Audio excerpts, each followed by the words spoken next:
अस्सलाम वालेकुम बच्चों, कैसे हो आप सब? अच्छा, तो आज हमारा सेकंड लेक्चर है जो कि 9th क्लास की बायोलॉजी की बुक का फर्स्ट चैप्टर है। उसका हम सेकंड लेक्चर जो है वो आज पढ़ने लगे हैं। सही है। इसमें हमने ब्रांचेस ऑफ बायोलॉजी करनी है। पिछले लेक्चर में हमने पढ़ा था बायोलॉजी। बायोलॉजी में हम जो है वो ज़िंदगी को पढ़ते हैं, स्टडी ऑफ लाइफ को जो है वो हम क्या कहते हैं, बायोलॉजी। ठीक है। और शॉर्ट फॉर्म में मैं जो है वो बायोलॉजी की बुक को जो है वो बायो यूज़ करूँगी। बायो नेम बेसिकली सब यूज़ करते हैं, तो हम भी बायो कहेंगे। ओके। तो इस टॉपिक में हमने क्या पढ़ना है कि बायोलॉजी को जो है वो बहुत सी ब्रांचेस में डिवाइड किया गया है। मतलब आप जैसे कि एक इंसानी, अगर आपने बॉडी को बच्चों पढ़ना है ना, तो आपने इंसानी जिस्म है क्या है, उसके अंदर जो स्ट्रक्चर्स हैं, ऑर्गन्स हैं, सेल्स हैं, टिश्यूज़ हैं, तो उन चीज़ों को जो है उन चीज़ों पे गौर करने के लिए, उनको पढ़ने के लिए, या फिर डिफरेंट एस्पेक्ट्स ऑफ लाइफ को जो है वो देखने के लिए बायो ने क्या किया कि अपनी शाखें निकाल ली। ठीक है। अपनी जो है वो, जैसे दरख्त की शाखें होती है ना, सेम इसी तरह बायोलॉजी की भी शाखें हैं, और वो शाखें जो हैं उनको हम जो हैं वो आज के लेक्चर में देखने लगे हैं। सही है। तो पहली ब्रांच आ जाती है मॉर्फोलॉजी। मॉर्फोलॉजी में हम जो है वो form and structure of organism देखते हैं। मतलब किसी लिविंग ऑर्गेनिज्म की बनावट किस तरह की है, वो किस तरह से बना हुआ है, कैसी उसकी शेप है, क्या उसका रंग है, क्या उसका रूप है, उस सब को जो है वो हम मॉर्फोलॉजी में पढ़ते हैं। ये मॉर्फोलॉजी, अब ये देखिए ना, ये जो छोटी ब्रांचेज आएंगी ये बेसिकली बायो से ही रिलेट करती हैं, क्योंकि ये बायो की ही ब्रांचेज हैं। सही है। तो हम आउटवर्ड अपीयरेंस को पढ़ते हैं मॉर्फोलॉजी में, और इसके अलावा साथ साथ हम इंटरनल स्ट्रक्चर्स को भी देख रहे होते हैं, जैसे कि organ, like organs. For example हमने दिल को देखा है, दिल की बनावट किस तरह से अल्लाह ताला ने दिल को कैसे बनाया हुआ है। फिर उसके अलावा हमने अगर लंग्स को देखना है, लंग्स किस तरह से बने हुए हैं, मैदा इंसान का किस तरह से बना हुआ है, फिर जो रिब्स हैं, जो कि पसलियाँ हैं, वो किस तरह से बनी हुई हैं, फिर इंसान किस तरह से बना हुआ है, क्या है, फिर इस तरह से, या फिर हैंड्स अगर हम देखें तो फिंगर्स किस तरह की, क्या उनकी बनावट है, क्या उनका स्ट्रक्चर है। तो इन सब को हम कौन सी बायो की ब्रांच में पढ़ते हैं, मॉर्फोलॉजी की ब्रांच में हम जो है वो ये पढ़ते हैं। सही है।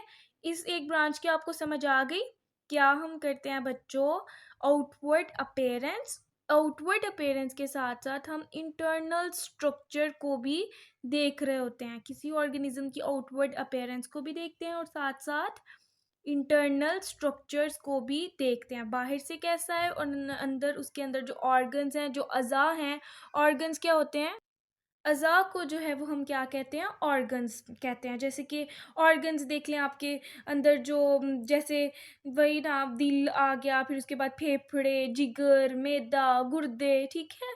मैं आपके छोटा लेवल है आपका, तो आपको हर चीज़ जो है वो नई, हर जो है वो टर्मिनोलॉजी नई लग रही है, तो मैं आपको जो है वो छोटी छोटी चीज़ों को भी बता रही हूँ, ताकि आप लोगों के लिए जो है वो आसानी हो जाए, और आपको चीज़ें इसी लेक्चर के दौरान, इसी वीडियो के दौरान जो है वो याद हो जाए। सही है। Let's talk about the second branch. सही है।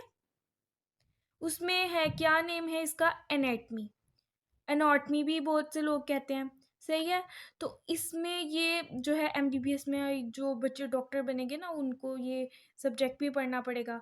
और इस तरह जैसे ही आप बायो में जोन जोन सी फील्ड चूज़ करोगे, आपको अपनी फील्ड के लिहाज से जो है वो ये सारे सब्जेक्ट्स पढ़ने पड़ेंगे, और फिर और इंटरेस्टिंग हो जाते हैं ये, क्योंकि तब आपने बहुत ज़्यादा चीज़ें जो हैं वो सीख भी ली होती हैं। सही है।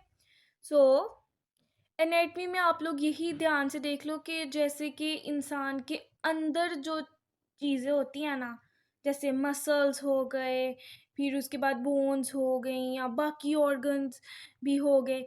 ठीक है। अंदर जो है वो इंसान की जो फिजिकल स्ट्रक्चर है ना, किस तरह से जो है वो, क्या क्या चीज़ें इंसान के अंदर, क्या कुछ पड़ा हुआ है, ऑर्गेनिजम्स के अंदर जो है वो क्या कुछ पड़ा हुआ है, वो हम किस में पढ़ते हैं, एनेटमी में। और बेसिकली एनाटमी डील करती है इंसानों के साथ, ह्यूमंस के साथ, ठीक है।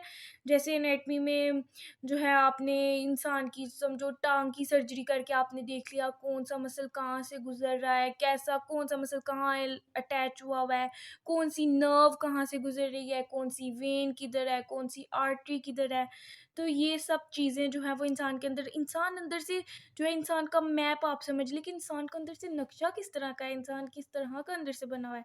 तो वो सब जो है वो हम किस में डील करते हैं, एनाटमी में। It helps in disease diagnosis, medical device development and improving quality of life. ये जो है वो जैसे डिजीज कि इंसान के जो है वो अंदर कौन सी बीमारी जो है वो पाई जाती है, डिजीज़ को जैसे देखने की इस इंसान को जो है क्या मसला हो गया, क्या डिजीज़ हो गया, तो इसको डील करने के लिए हम एनाटमी पढ़ते हैं। फिर मेडिकल डिवाइस डेवलपमेंट आपने देखा होगा कि इंसान की जो है जैसे हार्ट में भी एक डिवाइस लगती है, ठीक है। जैसे बच्चों आप लोगों ने सुना होगा कि इस इंसान को पेसमेकर लग गया, तो पेसमेकर वो एक मेडिकल डिवाइस है जो कि हार्ट रेट अगर किसी की कम हो गई है तो उसको जो है वो ठीक करने के लिए या उसको नॉर्मल करने के लिए एक डिवाइस जो है वो स्किन के नीचे जो है वो लगाई जाती है चेस्ट में, ठीक है। तो इस तरह की बहुत सी ऐसी डिवाइसेस हैं जो कि इस्तेमाल होती हैं मेडिकल ट्रीटमेंट्स में, ठीक है। तो इन डिवाइसेस को भी जो है वो हम एनाटमी में देख रहे होते हैं, सही है, पढ़ रहे होते हैं। उसके अलावा जो है वो क्वालिटी ऑफ लाइफ को इम्प्रूव करने के लिए तो हर जो है वो ब्रांच की एक स्पेसिफिसिटी है कि ये ब्रांच जो है वो आगे जाकर जो है वो क्या इसकी खासियत है या इसमें हम क्या पढ़ते हैं। तो आप लोगों ने इसको ध्यान से देखना है, सही है। फॉर एग्जांपल एनाटमी में हमने क्या कर लिया, study of organs of the digestive system के ऑर्गन्स को हमने स्टडी कर लिया। जैसे कि डाइजेस्टिव सिस्टम शुरू होता है माउथ से, फिर इसोफेगस आ जाता है, फिर स्टमक आ जाता है, फिर स्मॉल इंटेस्टाइन, लार्ज इंटेस्टाइन, फिर उसके बाद रेक्टम, और उसके अलावा एक्सेसरी ऑर्गन्स भी आ जाते हैं। सो इन सब की स्टडी जो है वो हम किस में करते हैं, एनाटमी में, सही है। ये हो गई हमारी दूसरी ब्रांच, ओके। अच्छा बच्चों, अब हम तीसरी ब्रांच की तरफ आ जाते हैं विच इज़ फिजियोलॉजी। ये भी एमबीबीएस अगर इंशाल्लाह आप लोग डॉक्टर बनोगे तो एमबीबीएस पढ़ोगे या डीपीटी करोगे या बाकी जो आप जो है वो सब्जेक्ट्स जो है कोई भी फील्ड चूज़ करोगे तो फिजियोलॉजी भी आपको पढ़नी पड़ती है, जो कि डील करती है, उसको हम देखते हैं किस किन चीज़ों के साथ फिजियोलॉजी डील करती है। Deals with the functioning of body parts, for example how the blood circulatory system transports vital substances throughout the body। मतलब ये कि बॉडी पार्ट्स जो इंसान के जो पार्ट्स हैं, बॉडी पार्ट्स हैं, वो किस तरह से काम करते हैं। फॉर एग्जांपल आप दिल को देख लें, दिल किस तरह से, दिल का क्या काम है, दिल ने क्या करना होता है, पंप करना होता है ब्लड को बॉडी के बाकी पार्ट्स की तरफ, ताकि जो है वो उनको ब्लड मिल जाए, उनको खुराक भी जो है ग्लूकोज भी मिल जाए, क्योंकि वो ब्लड में मौजूद होती है, सही है। तो बेसिकली दिल का क्या काम है कि उसने पंप करना है ब्लड को to all parts of the body, ठीक है। और इसमें जो है फिजियोलॉजी में हमने इस सब को ही पढ़ लिया कि दिल जो है वो किस तरह से काम करता है। उसके अलावा how the circulatory system transports vital substances through out the body, किस तरह से जो वाइटल सब्सटेंसेस जिसमें आ जाते हैं, सबसे पहले बहुत ज़्यादा ज़रूरी हर सेल के लिए खाना ज़रूरी होता है, तो किस तरह से ग्लूकोज वगैरह जो है वो किस तरह से बॉडी पार्ट्स को पहुंचाया जाता है, उस सब को हमने डिस्कस कर लिया फिजियोलॉजी में, सही है। तो अगेन मॉर्फोलॉजी में हमने देख ली, बनावट देख ली, ठीक है। आसान अल्फाज में अगर आपने याद करना है तो एनाटमी में हमने इंटरनल फिजिकल स्ट्रक्चर्स देख लिए, और फिजियोलॉजी में हमने फंक्शनिंग देख ली, काम देख लिया बॉडी ऑर्गन्स का या बॉडी पार्ट्स का, सही है। ओके, तो हिस्टोलॉजी में जो है हम माइक्रोस्कोपिक स्टडी करते हैं टिश्यूज़ की। अब मैं आप लोगों को बताती हूँ कि जिन सेल्स की हम बात कर रहे हैं वो बेसिकली होते किस तरह से हैं। ये देखिए बच्चों, ये जो है ना एक सेल है, ठीक है। उसके मेन जो ऑर्गेनेलीज है उनको मैंने शो किया हुआ है, लेकिन अभी आप बस देख लें कि सेल जो है वो इस तरह का होता है। छोटे छोटे सेल्स मिलकर जो है वो टिश्यू बनाते हैं। Let me show you, wait, ये देखिए इस तरह से जो है ये छोटे छोटे सेल्स हैं, ये मिलकर इन्होंने बनाया टिश्यू। अब सेल को जो है वो बड़ा करके, ये एक सेल है, ये आप एज्यूम कर लें ये एक सेल है, इसको जो है वो बड़ा किया है तो ये पूरा सेल है, सही है। तो सेल्स मिलकर जो है वो क्या बना रहे हैं, हमारी बॉडी में टिश्यूज़ बना रहे हैं। वो टिश्यूज़ जो हैं वो बेसिकली किसके अंडर दिखते हैं, माइक्रोस्कोप के नीचे, सही है। और उनकी स्टडी को हम लोग क्या कहते हैं, हिस्टोलॉजी कहते हैं, ठीक है।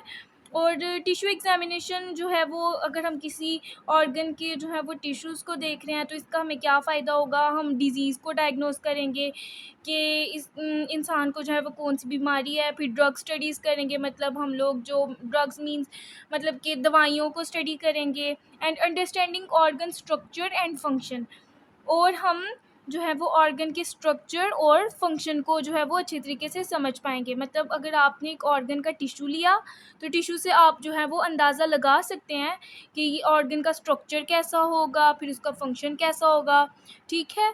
तो इस तरह से जो है वो हिस्टोलॉजी में हम लोग इस सब को पढ़ते हैं, सही है। साइटोलॉजी हमारे पास अगली ब्रांच आ गई है, सही है। साइटोलॉजी के लिए मैं फिर से आप लोगों को अच्छी तरीके से शो करवा देती हूँ। ये सेल है, सही है।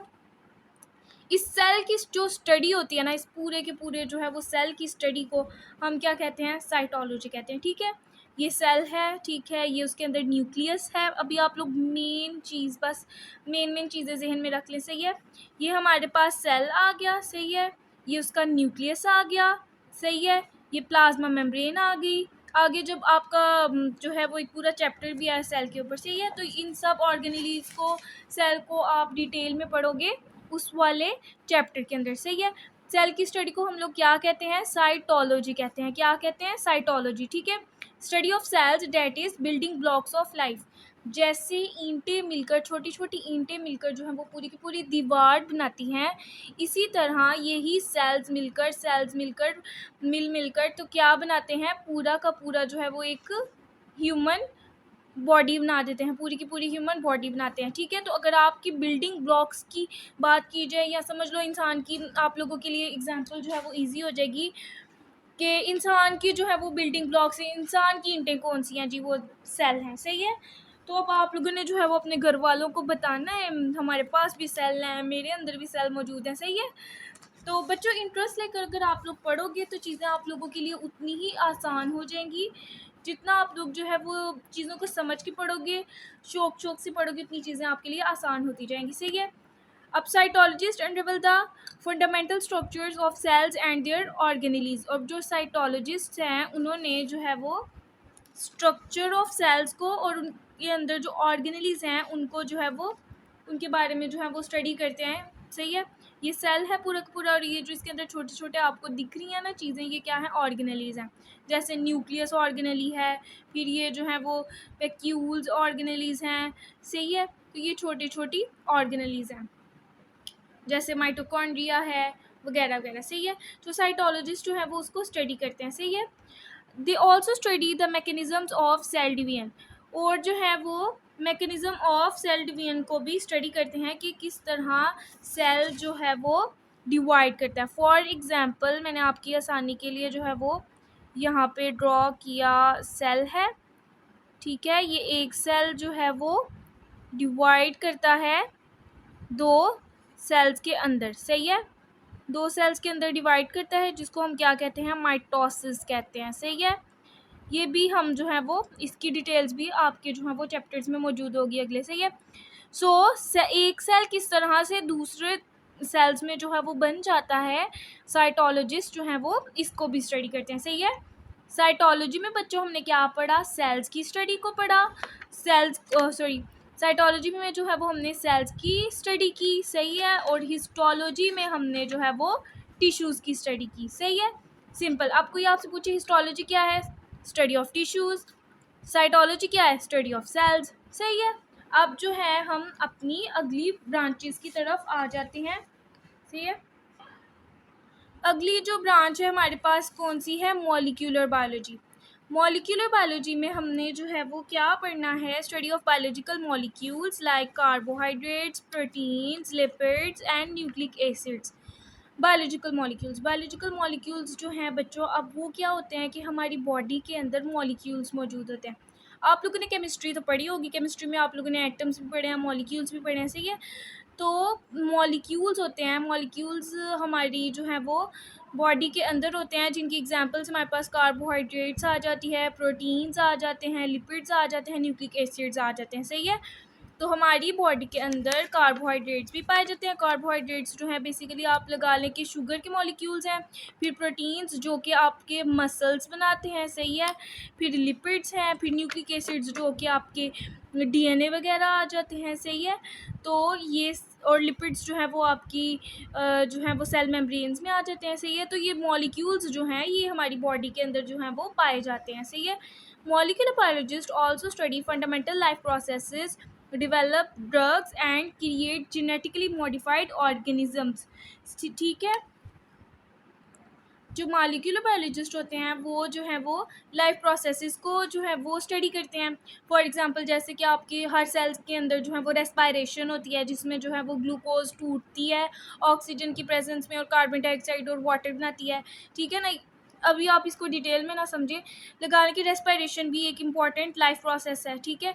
उसको स्टडी करते हैं जो है वो मॉलिक्यूलर बायोलॉजिस्ट। ठीक है। फिर उसके बाद ड्रग्स डेवलप करते हैं, जो है दवाइयाँ वगैरह बनाते हैं। फिर उसके अलावा जेनेटिकली मॉडिफाइड जो है वो ऑर्गेनिजम्स बनाते हैं। मतलब ये कि जेनेटिकली मॉडिफाइड ऑर्गेनिजम्स भी बहुत ज़्यादा जो है वो इम्पॉर्टेंट होते हैं। सही है।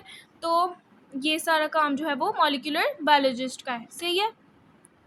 जेनेटिकली मॉडिफाइड ऑर्गेनिजम्स में हम एग्जांपल ले लेते हैं बैक्टीरिया की। ठीक है।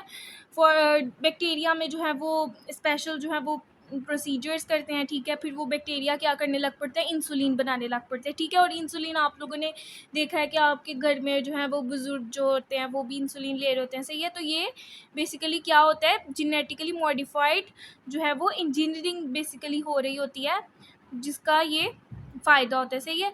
तो इंसुलिन अगर नहीं मिलेगी तो फिर क्या होगा जी, बड़ों के लिए बहुत ज़्यादा मसला हो जाएगा। सही है। तो मॉलिक्यूलर बायोलॉजी भी इस तरह से बहुत ज़्यादा इम्पॉर्टेंट है। अगली ब्रांच है जेनेटिक्स। जेनेटिक्स कौन सी ब्रांच है? Branch of biology that deals with the study of transfer of characteristics from parents to offspring. Parents वालिदैन और ऑफस्प्रिंग जो हैं वो बच्चे। तो जेनेटिक्स जो ब्रांच है बायोलॉजी की, उसने क्या स्टडी करना होता है कि किस तरह से करैक्टरिस्टिक्स जो खसूसियात हैं वो वालिदैन से बच्चों में किस तरह से जाती हैं। इसकी सिंपल से एग्जांपल बच्चों आप देख लो कि आई कलर होता है, जैसे मामा की आइज़ जो है वो ग्रीन है तो बच्चों की भी आइज़ ग्रीन हो जाती हैं। तो किस तरह से जो है वो पेरेंट्स से जो है वो करैक्टरिस्टिक्स वो जो हैं वो खसूसियात बच्चों में जा रही हैं। जेनेटिक्स जो है वो इस ब्रांच ऑफ बायोलॉजी जो है वो इस सब को डील करती है। सही है। किस तरह से वो आई कलर मामा से बच्चों में गया। ठीक है। In genetics scientist also study the genetic disorders and develop better varieties of plants and animals. अब जेनेटिक्स का ये भी काम होता है कि साइंटिस्ट ने जो है वो क्या स्टडी करना होता है, जेनेटिक डिसऑर्डर्स को जो है वो स्टडी करना होता है। ठीक है। उसको स्टडी करना होता है और बेहतर वैरायटी के प्लांट्स और एनिमल्स बनाने होते हैं। सही है।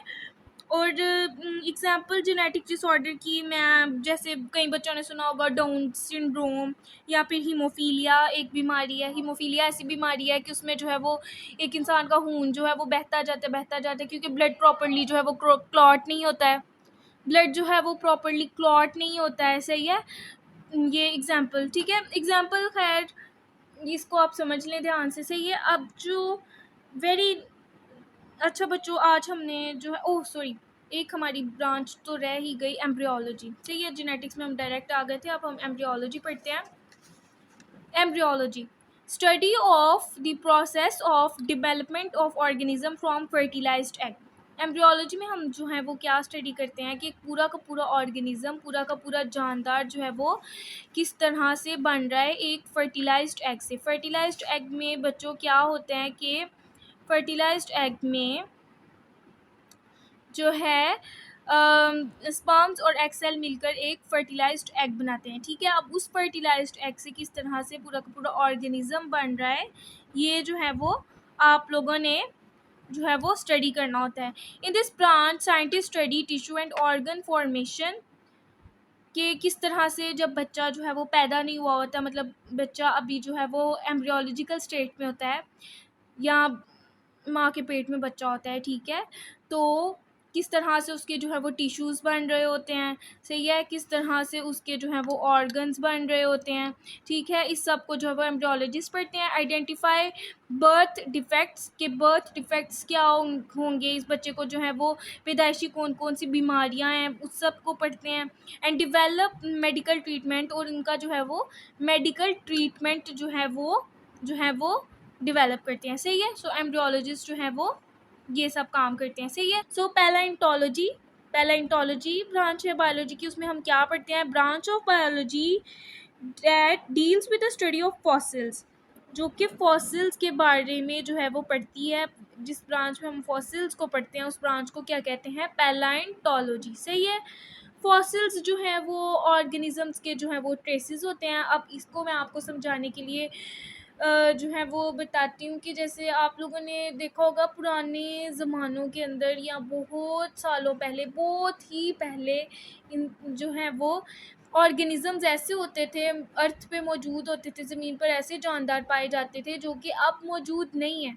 इसकी वेरी इजी एग्जांपल जो है वो क्या है, डायनासोर जो है। ये कहा जाता है कि बहुत पहले की बात है, बहुत ही ज़्यादा देर, सालों पहले की, 100 हज़ारों साल या फिर काफ़ी ज़्यादा अर्सा पहले की बात है कि इस जो है वो ज़मीन पर डायनासोर पाए जाते थे, ठीक है।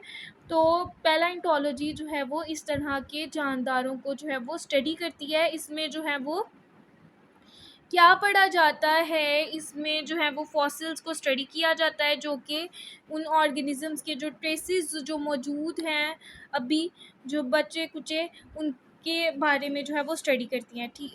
ये ब्रांच सही है। Study of fossils help, branch of biology that deals with the study of fossils helps scientists to know the evolutionary history of organisms। evolutionary history मतलब इर्तिकाई जो तारीख है इंसान जो organisms की, सॉरी, जो हिस्ट्री है ऑर्गेनिजम्स की, उसके बारे में पैलेंटोलॉजी जो है वो पढ़ती है कि जानदार जो है वो किस तरह से कैसे बने, ठीक है। कभी आपने ये देखा होगा कि अक्सर, बल्कि आगे जाके आप लोग पढ़ोगे कि एक जानदार से दूसरा जानदार, फिर तीसरा जानदार, बनते बनते एवोल्यूशन होते होते उसमें चेंजेस आते आते फिर दूसरा जानदार बन गया, ठीक है। ये कहा जाता है स्टडीज़ के अकॉर्डिंग, सही है। एग्जाम्पल भी उन्होंने क्या दी हुई है, for example dinosaur fossils provide evidence of giant reptiles, सही है। Wait, giant reptiles that roamed the earth millions of years ago, ठीक है। लाखों सालों पहले जो है वो, मतलब डायनासोर के जो ट्रेसेस हैं वो ये बताते हैं कि लाखों सालों पहले ज़मीन पर जो है वो रेप्टाइल्स पाए जाते थे, बड़े बड़े रेप्टाइल्स पाए जाते थे। अब रेप्टाइल्स किस तरह के ऑर्गेनिजम्स हैं जो कि ज़मीन पर रहते हैं, तो जो कि जो है वो डायनासोर फॉसिल्स हमें ये बताते हैं कि बहुत बड़े बड़े जो हैं वो रेप्टाइल्स पाए जाते थे अर्थ के ऊपर। सोचिए कि वो कितने बड़े होंगे और फिर लाखों सालों पहले वो कैसे होते होंगे, सही है। तो पैलेंटोलॉजी में हम जो है वो ये स्टडी करते हैं। नेक्स्ट अगली ब्रांच है taxonomy. Taxonomy branch of biology that deals with the classification of organisms into groups on the basis of similarities and differences.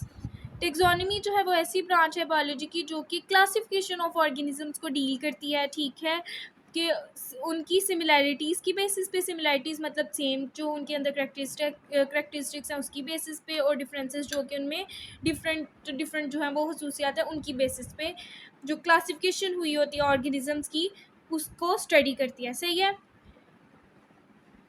मतलब आप लोग इसको इस तरह से समझ लें, मैं आप लोगों को आसानी से बता देती हूँ। ये एक ग्रुप, ठीक है, ये एक ग्रुप है, सही है, ये एक ग्रुप है, ठीक है।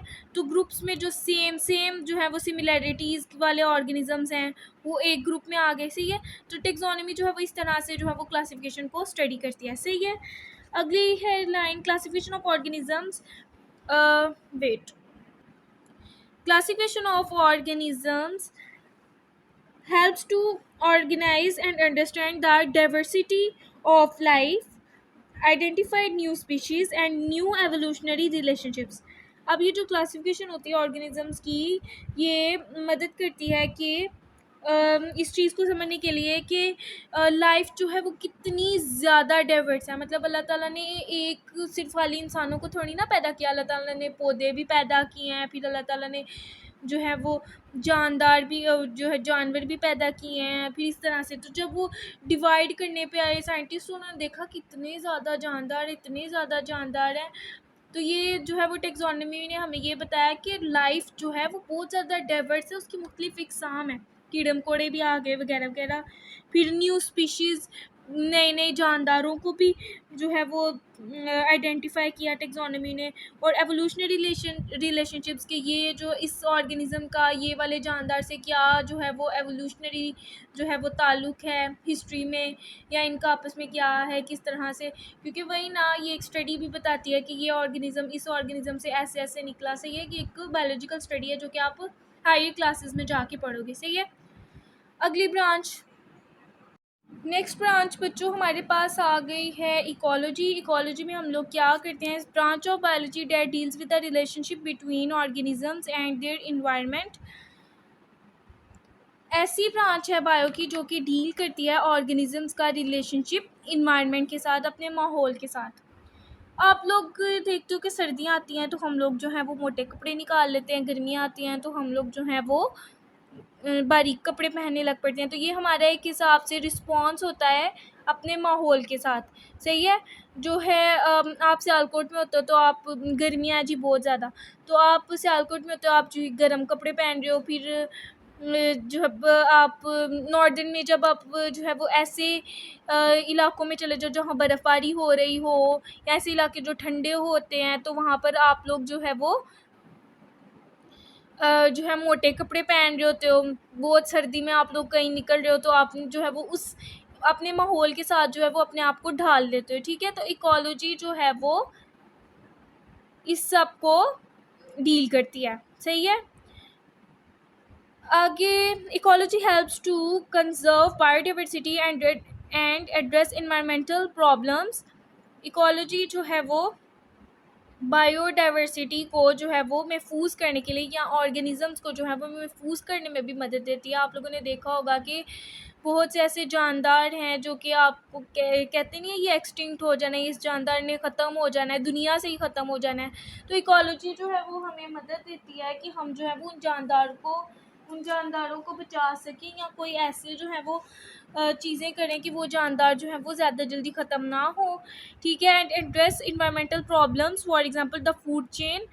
और उसके अलावा जो माहौलियाती जो मसाइल होते हैं ऑर्गेनिज़म्स को, उस सब को भी इकोलॉजी डील करती है। अब for example the food chain illustrates the interconnectedness of organisms for energy and nutrients. अब आप लोग जो है वो फूड चेन पढ़ोगे। फूड चेन जो है वो एक इस तरह से चेन है कि एक जानदार जो है वो खाना बन जाता है दूसरे जानदार का, फिर वो वाला जानदार खाना बन जाता है दूसरे जानदार का। इसकी आप एग्जांपल इस तरह से ले लो कि सूरज की रोशनी से क्या है, घास उग रही है, घास खाना बन जाती है किसका, ग्रास होपर का। ग्रास होपर आगे से खाना बन जाता है किसका, माउस का, चूहे का खाना बन जाता है। और चूहा किसका खाना बन जाता है, औल का, उल्लू का। तो ये क्या है, एक फूड चेन है जिसमें जो है वो एक जानदार जो एनर्जी जो और खाना, न्यूट्रिएंट्स, मतलब कि न्यूट्रिएंट्स आप ये लगा ले, खाना ही है। ठीक है। खाना और एनर्जी का सोर्स बन रहा है दूसरे जानदार के लिए, फिर वो दूसरा जानदार खाना और एनर्जी का सोर्स बन रहा है तीसरे जानदार के लिए। सही है। तो इकोलॉजी जो है वो फूड चेन को स्टडी करती है। सही है। आगे जो है वो अगली हमारी ब्रांच है marine biology. It is the branch of biology that deals with the study of life in oceans. समंदरों में जो जानदार हैं, मेराइन बायोलॉजी उनको जो है वो स्टडी करती है। आपको पता है समंदर में इतने बड़े बड़े जानदार भी पाए जाते हैं, इतनी बड़ी बड़ी शार्क्स पाई जाती है, इतनी बड़ी बड़ी मछलियाँ पाई जाती हैं। और समंदर के अंदर इतनी मखलूक अल्लाह ने पैदा की हुई है ना। समंदर ऑब्वियसली बहुत बड़ा होता है, फिर उसके अंदर रहने वाले जानदार भी बहुत बड़े होते हैं। तो मेराइन बायोलॉजी जो है वो उनको स्टडी करती है। It helps to understand ocean biodiversity के समंदर के अंदर कितनी ज़्यादा जो है वो लाइफ पाई जाती है, कितने ज़्यादा जानदार पाए जाते हैं। डिस्कवर न्यू स्पीशीज़, नए नए जानदारों को डिस्कवर करती है। अभी भी समंदर के अंदर जितने सारे जो ऑर्गेनिजम्स हैं सब के सब नहीं डिस्कवर हुए। सही है। तो साइंटिस्ट या फिर मैराइन बायोलॉजिस्ट जो है वो न्यू जो है वो ऑर्गेनिजम्स को जो है वो डिस्कवर करते हैं और फिर उनको स्टडी करते हैं। And address marine conservation issues कि समंदर के अंदर जो जानदार हैं उनको कंजर्व किया जाए, उनको महफूज किया जाए ताकि वो बिल्कुल ही ख़त्म ना हो जाए। सही है। For example coral reefs support a wide variety of marine life. Coral reefs जो हैं बच्चों छोटे छोटे से एनिमल्स होते हैं जो कि समंदर के अंदर पाए जाते हैं और वो रिलीज़ करते हैं कैल्शियम कार्बोनेट की। मैं आपको समझने के लिए बस बता रही हूँ। सही है। वो जो है कैल्शियम कार्बोनेट को जो है वो प्रोड्यूस करते हैं जो कि फर्दर आगे जाकर जो है वो क्या करते हैं, दूसरी जो मेराइन लाइफ है, जो बाकी मछलियाँ या बाकी जो बड़ी बड़ी जो मेराइन लाइफ है, बाकी जो समंदरी ज़िंदगी है या समंदर में जो जानदार हैं उनको बहुत ज़्यादा हेल्प आउट करती है, सपोर्ट करती है। सही है। सो मेराइन बायोलॉजी जो है वो, मुझे लगता है कई बच्चों को जो है वो ये इंटरेस्ट होगा कि वो समंदरी जानवरों के बारे में पढ़ें। सही है। तो अपने अपने इंटरेस्ट को डेवलप करो बच्चों, और जौन सी ब्रांच जो है वो आपको अच्छी लगती है ना, फिर आगे जाकर जो है वो उसको अडॉप्ट कर लेना, उसको पढ़ लेना। सही है। अगली ब्रांच है हमारे पास पैथोलॉजी है। It is the study of diseases, their causes and effects. ये जो पैथोलॉजी में हम क्या पढ़ते हैं, बीमारियों को पढ़ते हैं, फिर बीमारियों की वजह क्या है उसको पढ़ते हैं, फिर उनके आसार को भी पढ़ते हैं कि एक बीमारी हो गई है उसकी क्या वजह है, वो कैसे हुई है, वो इंसान के अंदर जा के क्या क्या नुकसान करेगी, उस सब को जो हम पैथोलॉजी में पढ़ते हैं। सही है। Pathology helps in disease diagnosis कि इंसान को कौन सी बीमारी है उसका पता लगाने के लिए, प्रिवेंशन किस तरह से इस बीमारी से बचा जा सकता है उसको पढ़ती है, और एंड ट्रीटमेंट, फिर इस जो है वो बीमारी का क्या इलाज है उसको जो है वो, ये सब हम पैथोलॉजी में पढ़ते हैं। For example pathologist studies how the uncontrolled division and spread of cells causes cancer. अच्छा, उर्दू में मैं आपको बड़ी आसानी से बता देती हूँ। पैथोलॉजी में हमने जो है वो बीमारियों के बारे में पढ़ा। सही है। उनके कॉजेज़, वजूहात की कैसे ये बीमारी हुई, फिर आगे से उसका जो है वो ट्रीटमेंट वगैरह ये सब। सही है। अब पैथोलॉजिस्ट जो है वो स्टडी करते हैं कि किस तरह से कैंसर होता है। अब कैंसर में बच्चों क्या होता है, मैं आप लोगों को आसानी से बता देती हूँ। ये जो है वो सेल है, जब ये डिवाइड करी जाते हैं, करते जाते हैं करते जाते हैं करते जाते हैं अनकंट्रोल्ड, मतलब बॉडी के कंट्रोल में ही नहीं है बॉडी के कंट्रोल में ही नहीं है, और ये सेल्स जो हैं वो डिवाइड करी जा रहे हैं करी जा रहे हैं करी जा रहे हैं, और ये इन्होंने फिर क्या बना दिया है, ट्यूमर बना दिया। क्या बना दिया इन्होंने, ट्यूमर बना दिया, कैंसर कॉज कर दिया। सही है। तो ये सब जो है वो पैथोलॉजिस्ट स्टडी करते हैं। ठीक है। कैंसर जो है वो आप लोगों ने सुना ही होगा। सही है। तो इस तरह से सेल्स जो है वो डिवाइड करते जाते हैं, अनकंट्रोल्ड डिवीजन होती है सेल्स की, तो इस तरह से जो है वो कैंसर कॉज हो जाता है, और फिर ये सेल्स जो है वो फैली जाते हैं। तो पैथोलॉजिस्ट का क्या काम है कि उसने जो है वो इस सब को स्टडी करना। सही है। बहुत बुरी बीमारी है कैंसर, अल्लाह बचाए हम सबको इस बीमारी से, आमीन। आखिरी दो ब्रांचेस पढ़ लेते हैं बच्चों हम। सही है। इसमें क्या है, immunology. It is the branch in which we study the components of immune system and their role against diseases. अच्छा जी, इम्यून सिस्टम क्या है जी। अब व्हाट इज़ इम्यून सिस्टम, हमारी बॉडी के अंदर बच्चों एक डिफेंस सिस्टम है। मतलब ये कि अल्लाह ताला ने हमारी बॉडी के अंदर एक डिफेंस सिस्टम बनाया है, जो कि बाहर से बैक्टीरिया आ गए, बाहर से जो है वो ख़तरनाक ऑर्गेनिजम्स आ गए, तो हमारी बॉडी ने उनके साथ लड़ाई की, हमारी बॉडी ने उस बैक्टीरिया को तोड़ फोड़ दिया, डिस्ट्रॉय कर दिया। तो ये क्या है, हमारी बॉडी का इम्यून सिस्टम। ठीक है। इसलिए तो कहते हैं ना कि जिसकी इम्यूनिटी स्ट्रॉन्ग हो, जिसका इम्यून सिस्टम स्ट्रॉन्ग हो, वो जो है वो उसको बीमारी जो है वो उसको बीमारियाँ कम लगती हैं। कभी कभी आप लोगों ने देखा होगा कि बहुत नाजुक से बच्चे होते हैं, गंदा पानी पी लें या गंदे पानी के साथ खेल लें तो उनको बुखार हो जाता है, फिर गंदी जगह पे चले जाएं उनको जो है वो ज़ुकाम बुखार ये सब हो जाता है, गंदी चीज़ें खा लें उनको जो है वो गला ख़राब हो जाता है। तो ये होता है कि उनका इम्यून सिस्टम वीक होता है, जिसकी वजह से वो बीमार हो जाते हैं। सही है। तो इम्यूनोलॉजी में हम जो है वो इम्यून सिस्टम के बारे में पढ़ते हैं और किस तरह से उसका रोल होता है डिजीज़ के अगेंस्ट, के कैसे जो है वो बीमारियों के साथ जो है वो लड़ जाता है इम्यून सिस्टम, उसके बारे में जो है वो इम्यूनोलॉजी में हम पढ़ते हैं। सही है। Immunology study to develop vaccines, treat autoimmune diseases and improve immune responses to infections। Immunologist जो है वो स्टडी करते हैं कि वैक्सीन्स किस तरह से जो है वो बनाई जाती हैं। आपको पता है कि वैक्सीन्स लग जाती हैं, जैसे कि इसकी बहुत कॉमन सी एग्जांपल है, पोलियो के ख़िलाफ़ जो है वैक्सीन लगाई जाती है कि इस बच्चे को पोलियो ना हो जाए फ्यूचर में जाकर। ठीक है। इम्यूनोलॉजिस्ट जो है वो इसको स्टडी करते हैं। Treat autoimmune disease, autoimmune disease में ये होता है कि हमारी बॉडी का डिफेंस सिस्टम ख़राब हो जाता है और वो अपनी ही बॉडी में जो है वो बीमारियां पैदा करने लग पड़ते हैं। सही है। तो उन बीमारियों को कैसे ट्रीट किया जाता है, इम्यूनोलॉजिस्ट जो है वो इसको स्टडी करते हैं। And improve immune responses to infections, के जब इन्फेक्शन होता है बॉडी में तो हमारी बॉडी का इम्यून सिस्टम जो है वो किस तरह से काम करता है, उसका क्या रिस्पॉन्स होता है, इस सब को जो है वो इम्यूनोलॉजी में पढ़ा जाता है। सही है। आखिरी ब्रांच है जी बच्चों, 15 वाली ब्रांच है, आखिरी ब्रांच है। ब्रांचेस थोड़ी ये क्या है, it is the branch in which we study drugs and their effects on the body. इस ब्रांच में हम जो हैं ड्रग्स मतलब दवाइयाँ किस तरह से हमारी बॉडी में जो है वो उनका इफ़ेक्ट होता है या दवाइयों को पढ़ते हैं हम फार्माकोलॉजी में। This helps in the development of new drugs, और इसमें जो है फार्माकोलॉजी में हम नई नई ड्रग्स को बनाने के बारे में भी जानते हैं। सही है। सो फार्माकोलॉजी जो है वो इसी ब्रांच को कहते हैं। For example new antibiotics are developed that are use to kill bacteria and treat bacterial infections. मतलब ये कि नई नई एंटीबायोटिक्स बनाई जाती हैं। एंटीबायोटिक्स वो वाली दवाइयाँ हैं जो कि बैक्टीरिया को किल करती हैं। ठीक है।